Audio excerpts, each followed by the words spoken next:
Pregoneros de la educación popular. Domingo desparramando hojas con el viento. Así recibimos a Rafael, recién llegado de San Martín de los Andes, para sumarse a los recorridos que vamos grabando. La conversación fue mostrando las huellas de su andar como maestro, escritor, eterno apasionado por aprender de la gente sencilla que puebla paisajes de nuestra cordillera. Ellos que acompañan y fortalecen a quienes se sienten poco valorados. La sensibilidad, el saberse parte de un hacer y pensar colectivo, le da calidez a su palabra y hondura a sus reflexiones sobre la educación popular.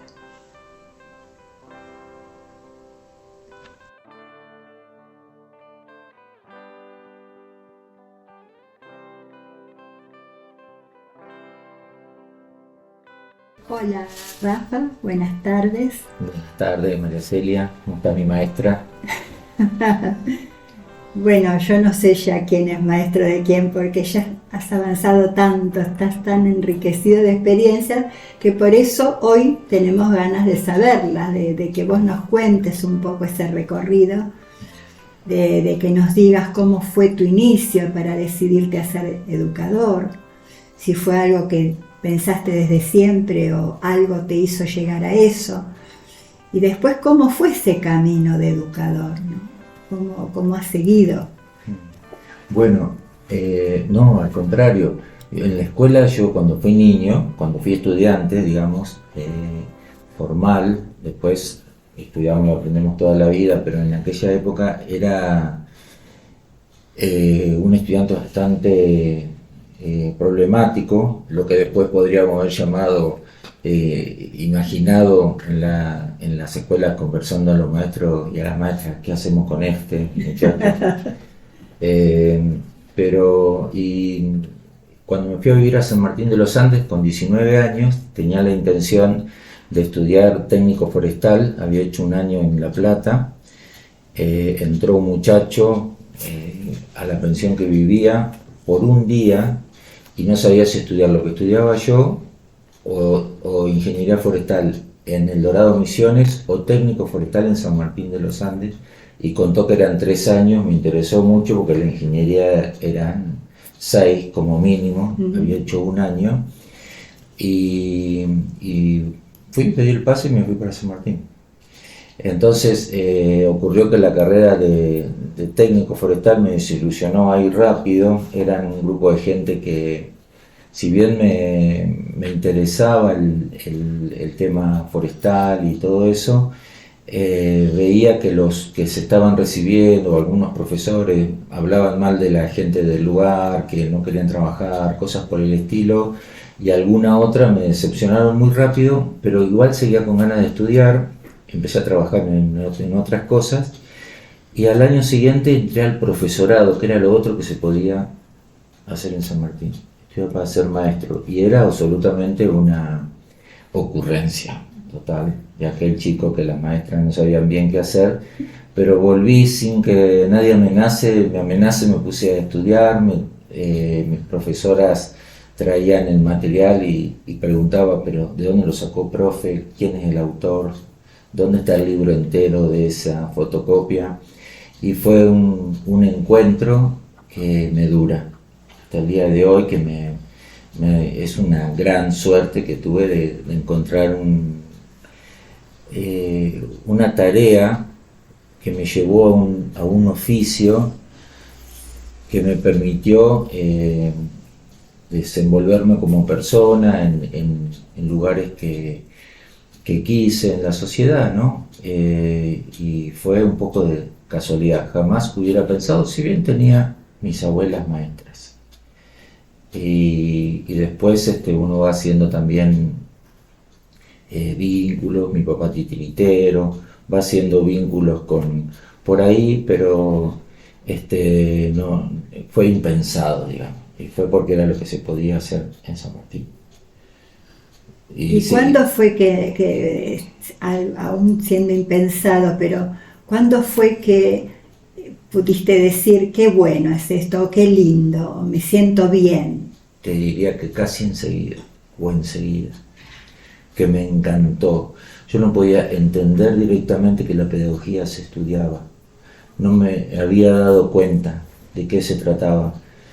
Y me hizo sentir bien estar transitando algo que tiene que ver con algo que se correspondía con mis necesidades humanas, digamos, y fue sentirme bien sin duda, y enseguida te diría. Y luego durante los años que trabajé siempre la dificultad fue nada más que un desafío, que una manera de juntarse con los parecidos para tratar de mejorar esa realidad, la que hubiera. Y no, un encuentro duradero y inmediato y duradero en el tiempo. Y mi deseo, que un poco tiene que ver con lo que te dije primero, que fue era de trabajar en el campo, en definitiva, tuvo como un traslado cuando empecé a trabajar como maestro, que quería ir a trabajar a la zona rural, y es lo que inmediatamente hice. Y trabajé unos 17 años en el campo, viviendo ahí la mayoría, y después fui director de escuela y cuando volví como supervisor de escuela mis últimos años, volví prácticamente a la escuela donde había comenzado, Aucapán, la zona de Wilquimenuco, Pilolil, sobre todo esa zona.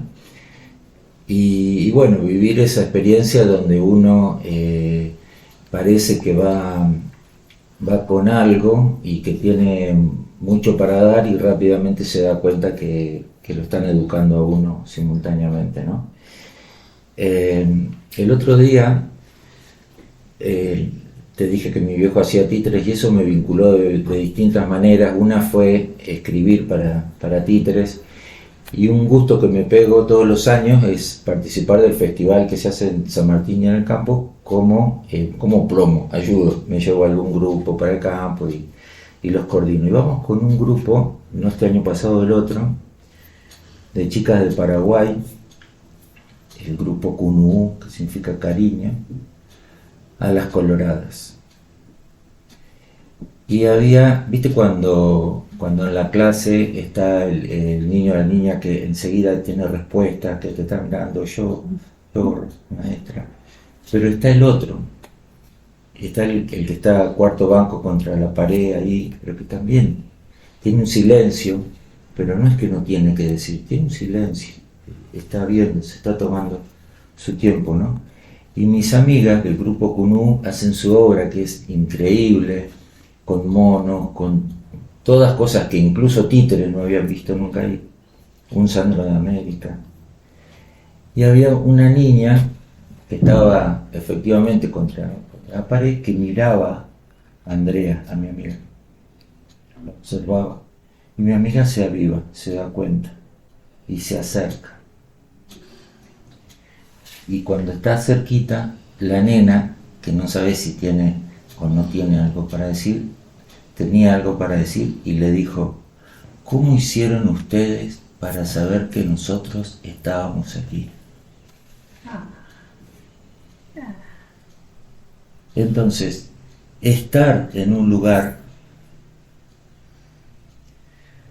estar ahí en ese lugar, estar en cualquier lugar, ser parte de esta experiencia, como lo que tal vez me preguntaste, o cuando uno se da cuenta, tiene que ver con un otro, me parece, que lo hace posible. No hay modo de que la chica... Claro, la niña veía los monos, el Sandro de América, los títeres, y están las Coloradas, en una escuelita, en un aula de esa escuelita, y tiene esa pregunta maravillosa, ¿no? Entonces, creo que habitar el mundo, diría, y que se produzca a través de un hecho educativo como es una obra de títeres, un encuentro, que creo que lo maravilloso de la educación, lo que conmueve, no al otro, sino conmueve y nos conmueve, los encuentros, son posibles en cuanto hay uno y otro pensando en él. Y como lo quiero pensar así, que la niña, que la titiritera, desde que fue y buscó el papel maché, desde que escuchó la historia del mono, desde que es sobre un cazador la obra, desde que pensó la obra, desde que amasó lo que iba a hacer luego el títere, pensaba en la niña. Claro. O sea, era tal su entusiasmo por esa cosa que estaba haciendo, construyendo, que ya estaba incluía ya el placer de saber que esto iba a estar en manos de otros, ¿no? Exactamente. Y eso es una maravilla de la educación, que creo que tiene dos cosas en común con la literatura, en particular con la poesía, que son la intuición, demostrada en este ejemplo, y la confianza. La escuela tiene una confianza a todo trapo, injustificada, porque sí, creo que te va a ir bien. Todo dice que no.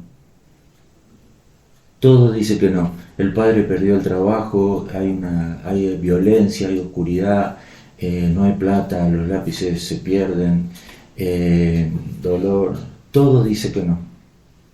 Estoy en este pueblo como Las Coloradas, que es un pueblo perdido en la mitad de la nada, ¿no? Es un pueblo maravilloso y chiquito, pero lo que me quiero referir es que en este idioma de la confianza del maestro, no existe la expresión bajamos la barrera, no existe decir hasta aquí. Claro. La escuela tiene una confianza fundada en lo más alto de los vínculos humanos, que dice, va a poder, este chico va a poder, claro. Esta chica va a entender. Basado en ese amor, ¿no? En el amor a que si yo pude, este otro ser tiene que también poder, le tengo que dar la posibilidad. Sí. Y hoy hablábamos también y pensaba, cuando hablábamos de más un contexto actual, ¿no? Que estabas describiendo muy bien, de acuerdo con lo que decías, que la escuela tiene que tener también algo que aprendí con los días ahí trabajando, es que todos tenemos que entender qué podemos esperar del otro. Tiene que quedar claro eso. El chico tiene que entender, vos dijiste hasta mañana tenés que estar. Vos dijiste, ¿se entiende? Entonces, sí. Es para esto que está esta maestra, otra persona, este compañero. Todos tienen que entender, el padre tiene que entender, la mamá tiene que entender. Y ahí vamos creando una trama de cuidado que no tiene que fallar. Y que hoy tiende como a estar un poco rota, pero no estamos hablando de recursos materiales, en este caso. No. Estamos hablando de todo cómo se construye esa trama de confianza, de amor, de entender y que se pueda cumplir con lo que se puede esperar del otro. Ahora, igualmente también debe haber cuidado al docente.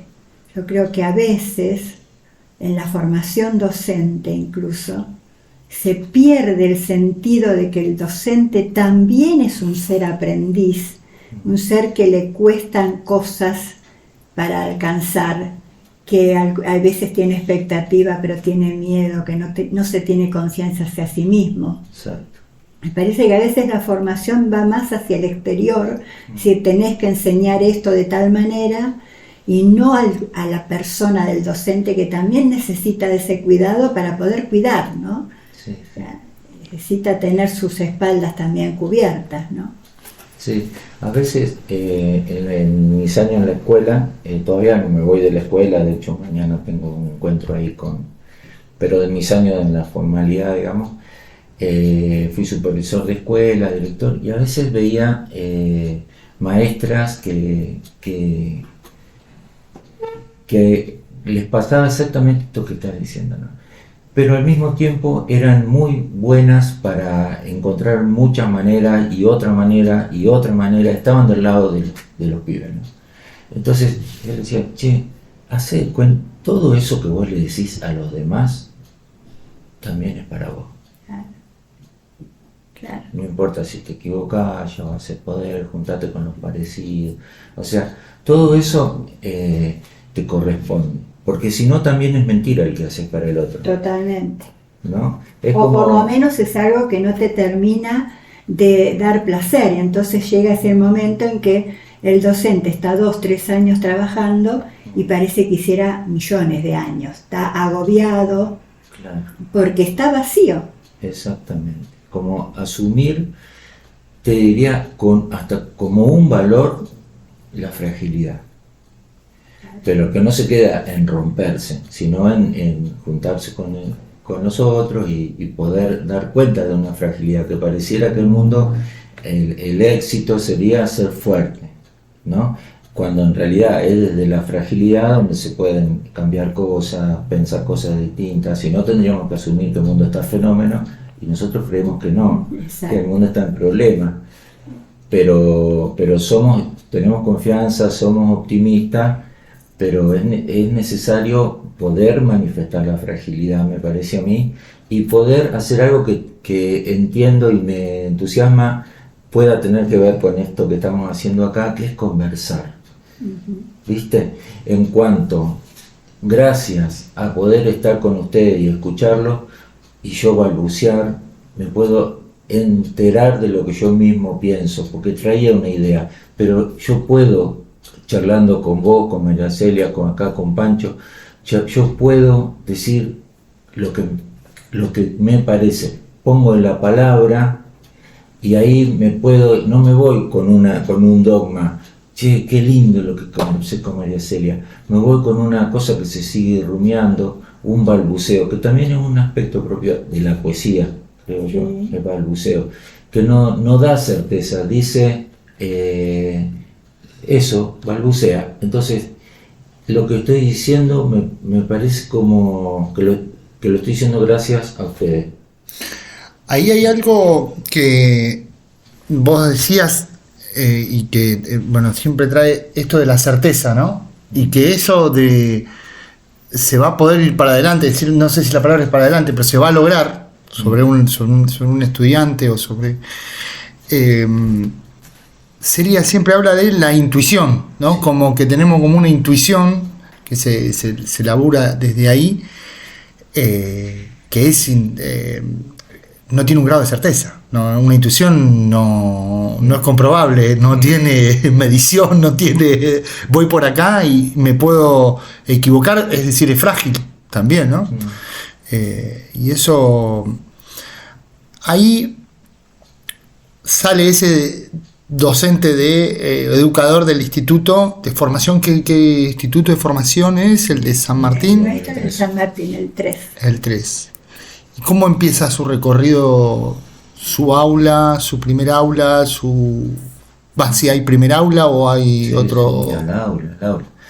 Me moría de ganas de ir al aula y fui a trabajar a Ucapán, la comunidad de Linares, y hice algo inmediatamente, y de lo que ayer, porque estuve revisando papeles, puedo dar fe y agradecimiento, que me enseñó María Celia justamente, que ella decía que escribamos, que registremos.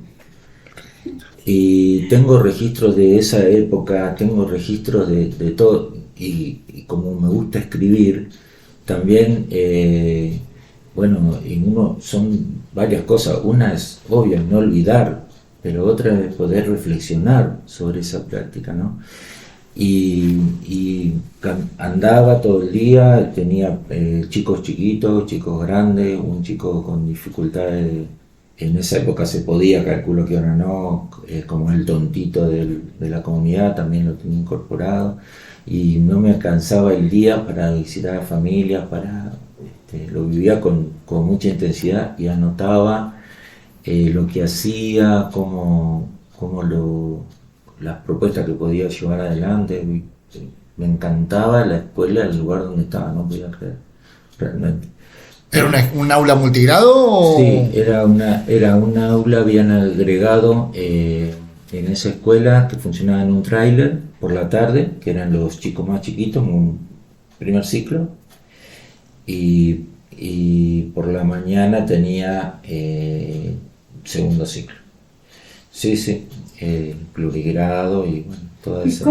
qué pasaba con la lengua de ellos? ¿Qué pasaba con vos en esa cultura que era otra y en ese lenguaje, ¿no? Que tiene que ver con el pensamiento, ¿no? Sí, se trabajaba en esa época algo que era como, que después fue como cuestionado, digamos, pero se llamaba la regionalización de la enseñanza, es decir, y se trabajaba palabra generadora, pero eran enlazar, veranada, invernada, ¿se entiende? Era como una adaptación de palabra generadora. No era un tema de soslayo, era un tema tendido con los recursos de ese momento, con lo que nosotros también habíamos aprendido. Y trabajábamos mucho la oralidad. Yo lo que tuve en esa época, y me acuerdo claramente, y también lo tengo registrado, son niños, más de uno, varios, que primero cantaron antes de hablar en la escuela, ¿no? También, para quien no conoce, yo la amo, María Celia, y esto me lo llevé de tus clases. Yo tenía una batería, un maletín de canciones, de recursos, de ratones adaptados, algunos, otros no, y insistíamos, cantábamos, hacíamos rondas, todo, y había chicos que empezaban a cantar y luego pasaban todas las maravillas, porque tienen que ocurrir los descubrimientos y los chicos empezar a crearse el interés y aprender a leer y escribir, que es lo que está en valor por la familia, pero por nosotros también, para presentar el mundo, no para que el mundo fuera solo lo de ellos, ¿no? Pero hoy hablábamos también, y la gente que escucha sabe perfecto lo que se trata en los puntos de partida, las grandes diferencias que hay, podríamos decir los abismos que hay. A ver, nuestros hijos llegan a la escuela escribiendo, no son genios, ven que los papás escriben, leen, que dicen ¿qué hay ahí? ¿Qué pasa ahí? ¿Qué es eso? Ni se lo preguntan, es natural. Exacto. Entonces, y en la escuela el chico está en otros descubrimientos de otras cosas que están en valor, que no son precisamente el escribir. Claro. Pero nosotros somos la escuela y tenemos que estar convencidos del tesoro que tenemos ahí para presentar. Y ahí les podría contar dos situaciones que por ahí ilustran un poco esto. Uno es que es un tema que hablaste hoy también en relación al arte y eso, ¿no? Este es Don Hilario, un vecino de Pilolil. Pilolil es una comunidad que trabajé también, que queda entre Junín y Aluminé, mitad de camino, un campo que se llama La Pistola, y está ocupado por la forma que tiene en el mapa, digamos, ¿no? Ocupado por fiscaleros, en su momento, la gente se denomina en el campo por la relación que tiene con la tierra, ¿no? Son campos fiscales, y ahí hay un asunto interesante de contar, que esto hoy cambió, pero cuando yo trabajé era así. Una vez por año viene el de la Dirección de Tierras. Te pregunta cuánta tierra tenés, cuántos animales tenés. A vos. Entonces, si vos le decís menos animales para que te cobren menos talaje, que así se llama, te quita tierra. Si vos le decís la verdad, te cobra más. Entonces, de esa cuenta entre lo que se dice y se oculta para sobrevivir, depende parar la olla en estos campos, ¿no?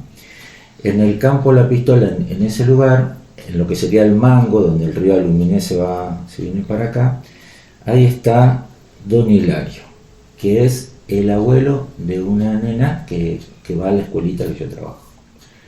Y la nena que va a la escuela deja de venir, Virginia. Entonces pregunto si alguien sabe qué está pasando con Virginia, que dejó de venir a la escuela. El primer día nadie sabe nada, al otro día comentan que el abuelo se cayó del caballo. Entonces el abuelo es un hombre grande, muy grande de edad y de físico también. Y me acerco por la casa y conversamos un poco y dice que va a ir ni bien pueda y a los 2 días va a Virginia. Y le pregunto, qué bueno que viniste, Virginia, ¿cómo está el abuelo? Y dice Virginia, el abuelo está mejor, ahora puede toser. Entonces, convengamos que poder toser es mejor que no poder ni toser, pero es poco poder toser. Entonces, y lo poco en la escuela, y es otra cosa que yo aprendí en el profesorado, especialmente con María Celia, lo poco se combate con mucho. Y el mucho, que tiene una escuela para ofrecer, está ampliamente descrito en varios libros, Maestro Iglesias, la escuela de la abundancia. Cuando el maestro Luis Fortunato Iglesias, por eso hoy que estábamos hablando de teléfonos y la gente puede estar escuchando estas notas, tal vez con ganas de mirar el teléfono en segundo plano, pero hoy teníamos esta conversación que debe atravesar al mundo, ¿no? Decíamos que esto de... ¿Cómo es que decíamos? Lo de que se puede dejar a un costado si vos no lo prohibís, sino que buscás maneras de que algo los entusiasme, de que algo les llame la atención, los asombre, y entonces el teléfono quede más arrinconado. Perfecto. Se va a usar, pero no va a ser lo principal. Exactamente. Entonces, pensamos este tipo de cosas y decimos, esta escuela que funciona en un ranchito, porque era efectivamente así, el gobierno había anunciado que no había más escuelas rancho por esa época y yo trabajaba en uno, muy orgulloso y contento, puede también practicar una escuela de la abundancia, donde se lee mucho, se juega mucho, se escribe mucho, se cuentan muchos cuentos, se conversa mucho, se ríe mucho. Hay miles de objetos fascinantes del paisaje, semillas, piedras, hojas.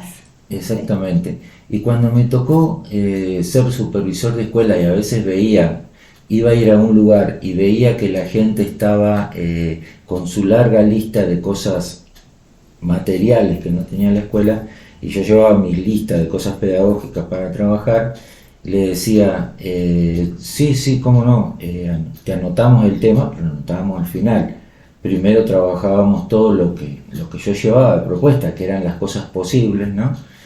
Y después en un momento, cuando era gente querida y de confianza, que era casi todas las veces, veía que si eso le impedía trabajar directamente, le decía, che, entre nosotros, hacé de cuenta que no te lo van a dar nunca.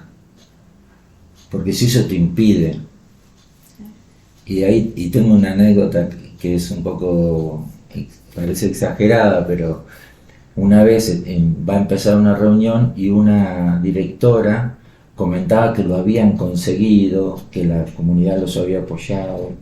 ¿Te conté, no? No. Entonces, y estaba muy contenta. Entonces, yo no sabía que había conseguido. Y me acerco y le digo, che, qué bueno, ¿qué es lo que consiguieron? Sí, no, nos juntamos todos con la comunidad. Las rejas. Las rejas para la escuela.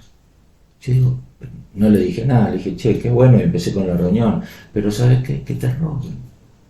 O sea, vos tenés que querer que pasen todas las cosas suficientes para que nadie quiera entrar a la escuela a llevarse nada. O sea, era un no logro, digamos, ¿no? A veces como que se corre también, se desplaza ¿cómo sería la palabra? El objeto de conocimiento, ¿no? Que quisiéramos que sea lo central de la tarea educativa, también hacia los directivos y hacia otros también se les desplaza y terminan quedándose solamente en la búsqueda de las condiciones materiales, que si solamente podés trabajar con condiciones ideales en Latinoamérica, en un país pobre como Argentina, no es viable, ¿no es cierto? Nosotros tenemos que trabajar, luchar por todo las buenas condiciones, pero trabajar con lo que exista. Exacto. Porque los chicos no están esperando que nos pongamos de acuerdo los grandes para crecer. Ya están en la escuela. Hoy tienen 6, después 7, 8. Entonces, lo mejor de lo posible, pienso también, que si fuéramos mecánicos sería como un desastre, ¿viste? Trae Pancho el auto y dice, te lo arreglé lo mejor de lo posible.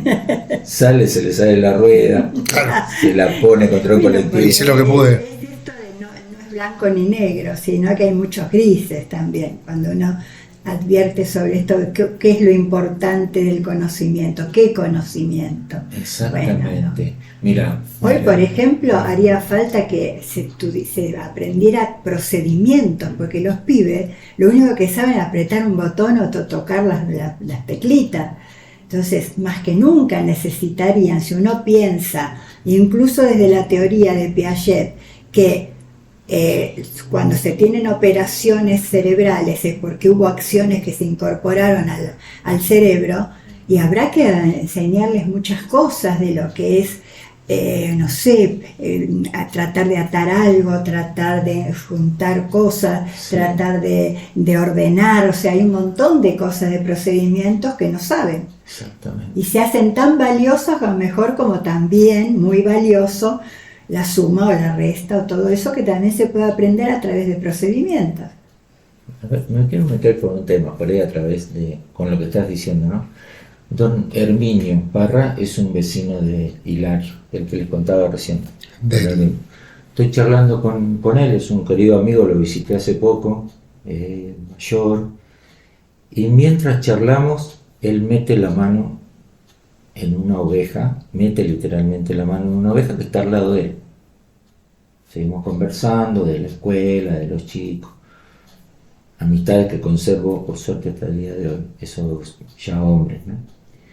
Entonces él remueve la mano en la oveja, sigue conversando conmigo, quita la mano, el vellón de la oveja, se huele los dedos, se los mira y en un silencio dice, va a estar seco el verano. Vamos a tener que sacar antes la leña que trae el río porque si no se la va a llevar. Vamos a tener que organizarnos para ir antes a la veranada, si no los animales se nos van a ir solos. Extraordinario. Es extraordinario. Es extraordinario. Él tiene, podemos decir que don Herminio tiene una enciclopedia en una oveja. Totalmente. Y eso se lo da a distintas condiciones. Una cosa pegajosa que tiene la oveja se llama beri, las espinas que tiene, las semillas que tiene, la más o menos quebradura que tiene esa lanita. Él tiene un libro, una enciclopedia en una oveja, pero como somos maestros, nosotros sabemos que ya existen las enciclopedias. Claro. Y que son para todos, también para él. Es decir, son un bien de la humanidad, como una vacuna, como un violín, como una zapatilla con cordones en lugar de una chalita o una alpargata. Entonces, ahí la escuela, mira, hubo un tema con el constructivismo, lo digo acá porque es una charla de maestros, que entró a fuego en los maestros. Otras me parece que no tanto, uno que sí, que es el de los saberes previos. Y entonces voy a decir acá, entre colegas, y ojalá que escuchen en la casa, como reflexión, no como afirmación ni como peyorativo, pero yo observé que el tema a fuego de los saberes previos en el campo, sin querer, si queremos, fue funcional a hacer poco. ¿Cómo es eso, Rafa? A decir, a valorar la sabiduría de don Herminio, con que nosotros tres nos admiramos y decimos, tiene una enciclopedia, todo, y a conformarnos o a maravillarnos, o entonces, como estaba eso, hacer No nosotros incorporar, claro. la cooperativa de lana, hacer nosotros la no sé qué, hacer nosotros las cosas que nos corrían, porque todo no se puede hacer, de enseñar bien a leer y escribir. Estoy hablando de la escuela básica. Claro. Que nosotros, Excelente es este comentario, Sí. excelente es Sí, este comentario. para mí, lo digo como reflexión, no Totalmente. señalando, porque digo, me lo digo también. pero en ocasiones fue para hacer poco. Y en la escuela, digo de nuevo lo que aprendí en mi profesorado y la vida me mostró y me muestra por todos lados que lo poco se combate con mucho, y el mucho con el que podamos. Los libros ya existen, son para a los niños le encanta aprender a leer, lo hace muy bien, es un ser muy reflexivo, y bueno, eso quería decir. Sí. Rafa, y aparte hablaste de la escritura, de los títeres. Yo sé que estás escribiendo mucho, que has escrito mucho. ¿Nos contás un poquito cómo apareció toda esta cuestión de los libros, aparte de tus maneras de escribir? Tenés así una gran facilidad en escribir cosas sobre los seres más populares, más escondidos por ahí. Yo creo como me copié de Walsh, que él dice que escribir es escuchar, ¿no? Entonces eso me va muy cómodo, digamos,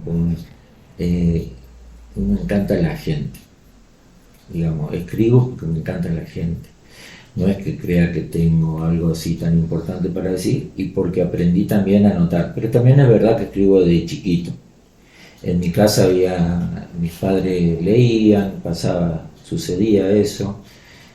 Había un problema de enfermedad, pero había algo ahí muy interesante, y encima cuando con los años empecé a escribir para títeres, lo hago para varias compañías hace muchos años.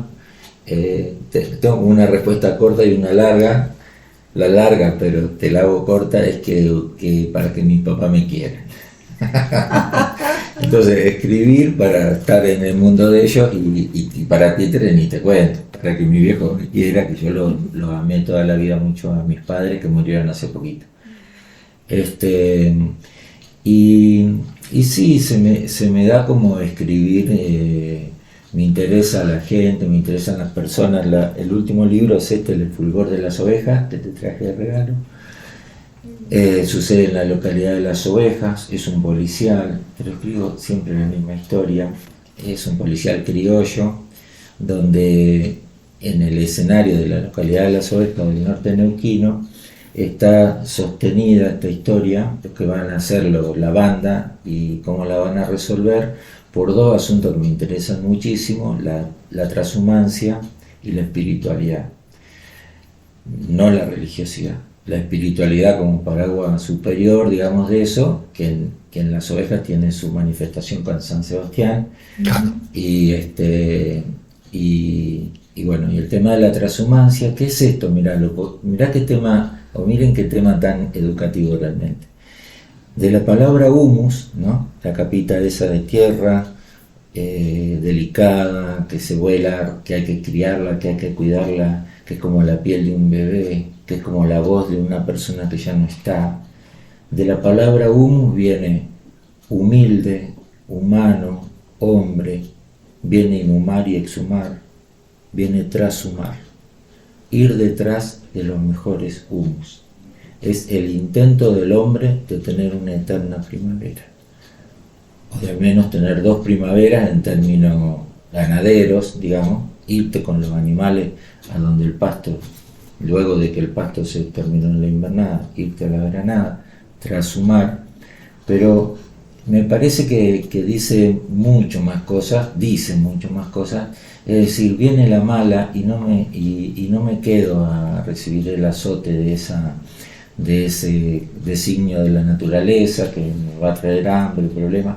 Me voy a buscar una primavera eterna.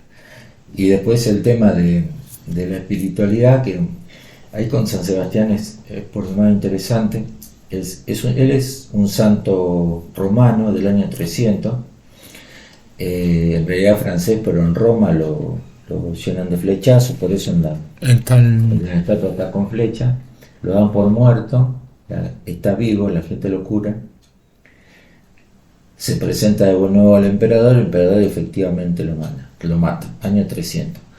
Pero por una cuestión de la vuelta de la vida, en Yumbel, del otro lado, al lado de las ovejas, pero del lado chileno. Ahí estaba el San Sebastián y la gente iba a llevar sus mandas hasta allá, y cuando la gendarmería y los pacos empezaron a tener más presencia en la frontera, deciden traerlo para este lado, pero lo solicitan por la buena, pero no se lo conceden. Esto hace nada, 70, 80 años. Entonces, de contrabando, un tal Juan Botao lo traen en un burro cargado en un tercio, dice la explicación. Que un tercio, y te explican que una parte acá, una acá. Es un santo medio grande. Entonces lo traen para acá. Entonces, San Sebastián es el santo de los crianceros y es el santo de los contrabandistas. Entonces, es a medida, podemos decir, pero es como, y también vuelvo a un tema que creo que estuvimos charlando hace un ratito, como ser, ¿cómo se llama en México? La Virgen de Guadalupe. La gente es guadalupana más que cristiana. Totalmente, ellos lo dicen directamente, son guadalupanos. Y la Virgen de Guadalupe, chicos, es una virgen embarazada. Es decir, es imperfecta, como nosotros tres. Es decir, era la medida del hombre, del hombre y la mujer. Y creo que eso también es un asunto que tiene que ver con la educación, con las expectativas, con la fe, con la confianza, con todas estas cosas que hablamos un poco al principio, ¿no? Y entonces, yendo a tu pregunta, en la escritura me pasan esos encuentros, ¿viste? Porque creo que un poco son lo mismo en un punto. No es porque quiera educar con el libro, pero me interesa mucho cosas que de pedo van pasando, como que ahora me invitaron a una charla el mes que viene y le pusieron literatura de fronteras. Por este libro, por El chamamecero serial, que es un libro anterior, y por un trabajo que tengo en teatro que se llama Río Abajo Balseros de la Luminé, que da cuenta de un asunto en la cordillera por demás interesante, pero con todo lado, porque todos somos migrantes de alguna manera. Pueblo originario es otro tema, que aunque hoy estén sus reivindicaciones frenadas, digamos, van a ganar. No es gratuito tener 10.000, 12.000 años en un territorio, van a ir consiguiendo todo, pienso. Pero después la gente, si no vino uno, vino el padre o el abuelo. Entonces, en la cordillera, sobre todo, voy a hablar de donde yo vivo, hay un personaje que da, es hasta un poco gracioso el asunto como es tomado, que es el pionero, que también es uno que vino, pero vino de Europa y tiene hijos que lo reivindican, o descendientes. Pero la cordillera, la balsa, las casas, la madera, todo está hecho por el trabajador que va y viene con nuestros vecinos, Chile, ¿no? Entonces, eso origina, esas historias originan también una literatura que a mí me gusta, pero apareció así, digamos, ¿no? No ha sido un propósito premeditado, pero lo que va quedando escrito un poco a veces tiene que ver con eso, ¿no? Lo de Pirolil se lo hago corto porque es genial. Del río Quillem, río de cordillera, tempestuoso, ahí bajaban de arreo los rollizos, pensemos en rollizos muy grandes, muy largos, de Lenga, Raulí, Araucaria. Ese río llega a la Luminé, hasta el Rahue, el puente del Rahue, para el que conoce, un poquito para acá, en un acanchadero que le decían ataban 10 de esos rollizos, y en los meses de julio y agosto se venían hasta aquí, hasta Neuquén. Vamos a contar a la gente que estamos en Neuquén. Se venían hasta acá, cada una de esas balsas manejada por un capitán y 3 pilotos, armados con remos de 6 metros de largo, de lenga. Y la historia que escribí es la de mi amigo Marcos Parra, que vivía en ese rincón de Pilolí, justamente al lado entre Don Hilario y Don Herminio, que hablamos hoy. Y él era un niño en el año 38, de 9, 10 años, y está pastoreando su oveja, no había escuela, por supuesto, no había nada, y de repente estas balsas que te describo en pleno invierno, 1, 2, 3, vamos Marquito, vamos para Neuquén. Encima estos tipos se afanaban las vacas de la estancia, las comían con los crianceros, las tenían todas. Y estos viajes duraban 10 días, 15, han durado menos y muchas veces no llegaban jamás. La que va a ser la última balsa la agarra un remolino, mueren varios. En un lugar llamado Remolino de Toro, ahí abajo de donde vive Don Hilario. Entonces el gobierno las prohíbe, las bajadas en balsa, y el capitán Urrea consigue un permiso especial para traer esa última balsa hasta Neuquén, cae con 2 pilotos. Y mi amigo, que ya tiene 17 años, se acerca y pregunta, ¿hay trabajo? ¿Vos te animás? Más vale, dice mi amigo Marco. Y así como con 2 palabras, más y vale, Marquito se convierte en Marco, un niño se convierte en hombre, el último balsero. Y esta historia, que ahora la hicimos en teatro, primero la hicimos en un documental radial con Martín Tasic,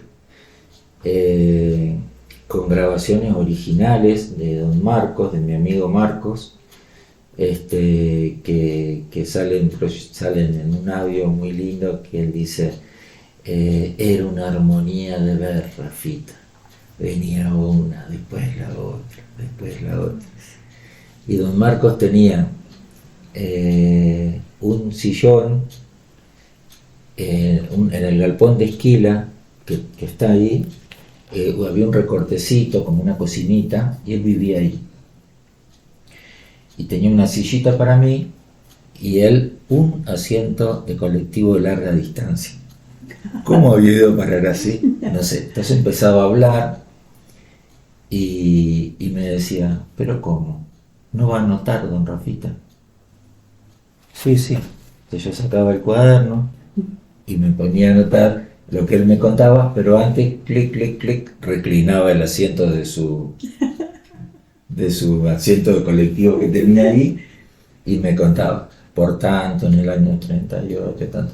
Es decir, yo he tenido mucha suerte, pero he tenido la actitud de anotar cosas que afirmé, reafirmé cuando hice el profesorado, que para mí fue maravilloso en mi vida, lo es por el día de hoy. Hoy estoy acá por una actividad que tengo mañana, o sea, ha sido una suerte, digamos, ¿no? Todo lo que yo aprendí y pude, y me enamoré y llevé ir por donde anduve. Y encontrarme a Don Marcos, por ejemplo, que realmente escucharlo y decir, no puedo tener tanta suerte, ¿qué me está contando este hombre? Y así era. Qué lindo el oficio que tenés. Y fíjate, Don Marcos, le cuento a la gente y a ustedes, era una persona de una profundidad de pensamiento como pocas veces vi.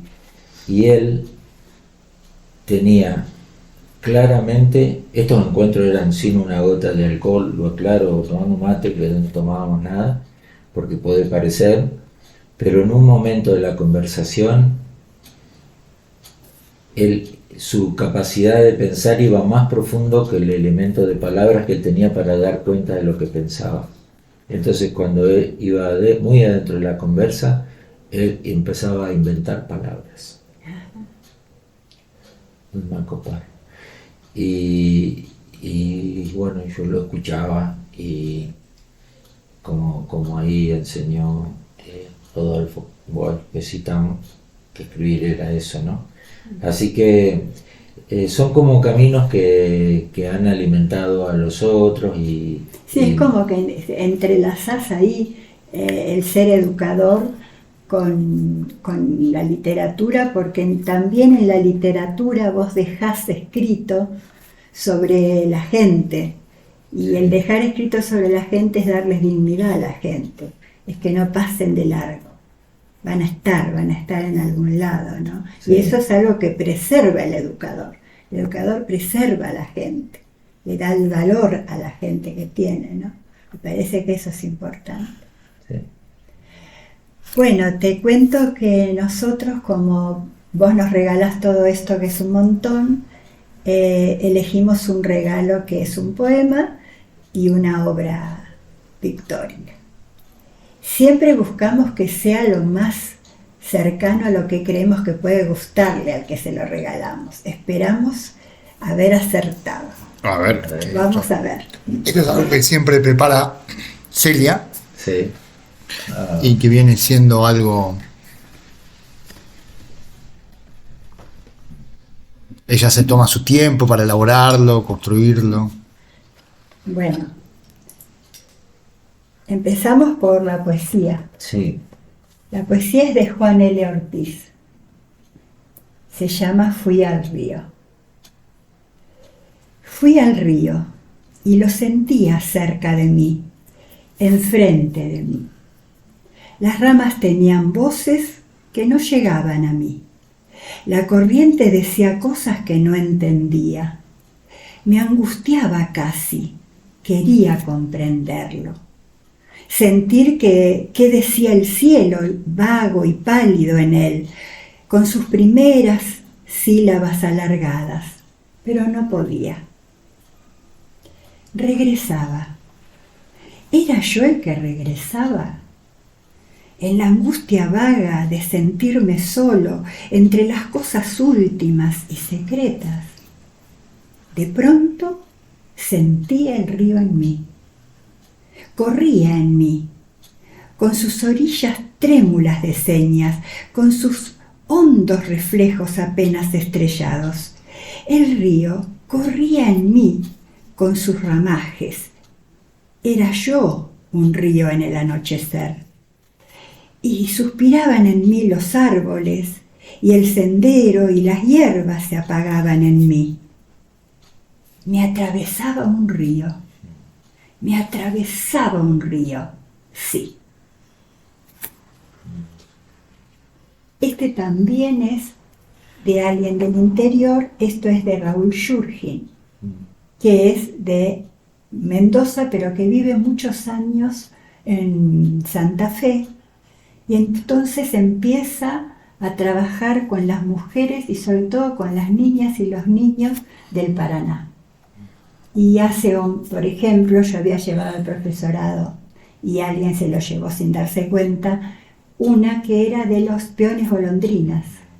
Era increíble cómo sabía esto, ¿no? Las posturas, las formas de mirar, los silencios, ¿no? Todo eso estaba en Yurgin.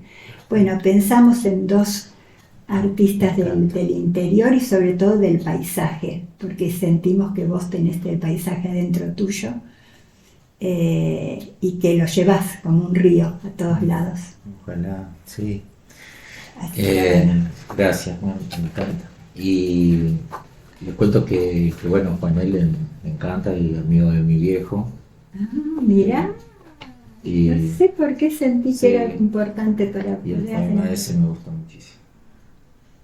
Ese poema yo le decía hoy a Pancho que iba caminando el otro día cuando lo elegí, lo leí varias veces, me iba caminando a comprar y de golpe dije, pero si esto es el ejemplo del aprendizaje, esto es el proceso de alguien aprendiendo algo.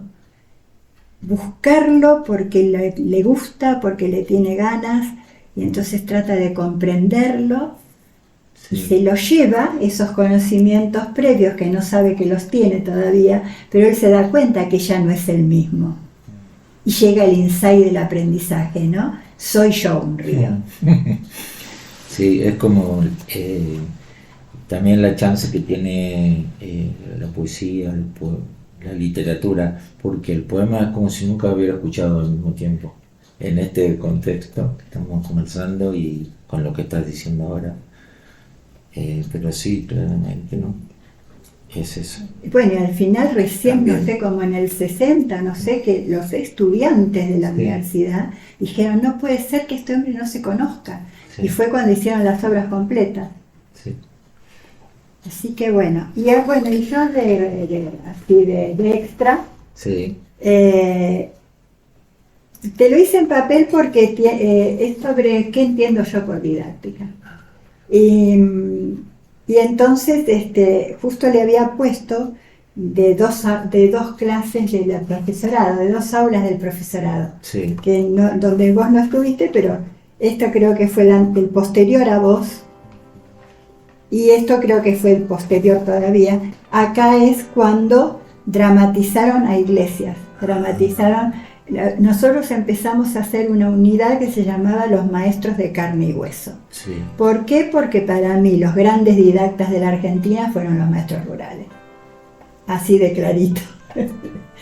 Y bueno, y después llego a la conclusión que la didáctica es un modalista, no tiene nada que ver con los libros todos acurrucados en la cueva de Comenio. Qué bueno, gracias. Muchas gracias.